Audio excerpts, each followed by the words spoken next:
ناظرین، بالآخر بین الاقوامی عدالت انصاف نے کلبھوشن مقدمے میں بھارت کو آئینہ دکھا دیا۔ اس کی درخواست کے بھارتی جاسوس کو رہا کر کے بھارت بھیجا جائے، اس کے منہ پہ واپس مار دی۔ کلبھوشن کو عالمی عدالت انصاف نے دہشت گرد قرار دے کر پاکستان کی ملٹری کورٹ کے فیصلے پر مہر تصدیق ثبت کرتے ہوئے اسے را کا حاضر سروس افسر تسلیم کیا۔ اس کے حسین مبارک پٹیل نام والے پاسپورٹ کو بھارتی دلائل رد کرتے ہوئے اصل پاسپورٹ قرار دیا، جس پر کلبھوشن نے 13 غیر ملکی سفر کیے تھے۔ ناظرین، شاید یہ 60 سالہ تاریخ میں پہلی مرتبہ ہوا ہے کہ عالمی عدالت انصاف نے پاکستان ملٹری کورٹ کے فیصلے کو صحیح تسلیم کرتے ہوئے پاکستان سے درخواست کی ہے کہ آئین کے مطابق مجرم کو سزا کے خلاف اپیل کا حق دیا جائے، جس سے پاکستان نے کبھی انکار نہیں کیا۔ ناظرین، بے شرمی اور ڈھٹائی کی انتہا ملاحظہ کریں کہ بھارتی میڈیا نے مکمل فیصلہ آنے سے پہلے ہی چیخنا چلانا شروع کر دیا اور اس فیصلے کو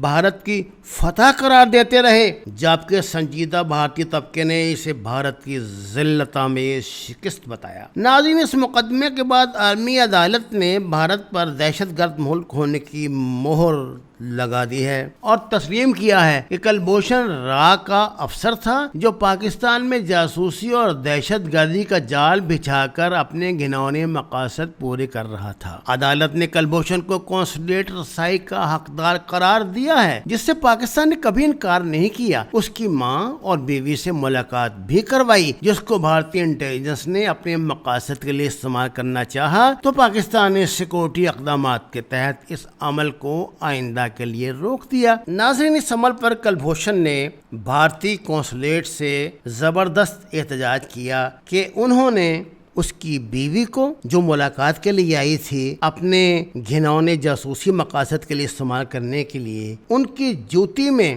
وائرلیس نصب کی، جسے پاکستان انٹیلیجنس نے بروقت چیک کر لیا۔ کلبھوشن کا یہ بیان ریکارڈ پر موجود ہے، جس میں اس نے بھارتی حکومت سے اس ذلت کے خلاف زبردست احتجاج کیا تھا کہ جس ملک کے لیے اس نے اپنی جان داؤ پہ لگا دی، وہ آج اس کی بیوی اور ماں کو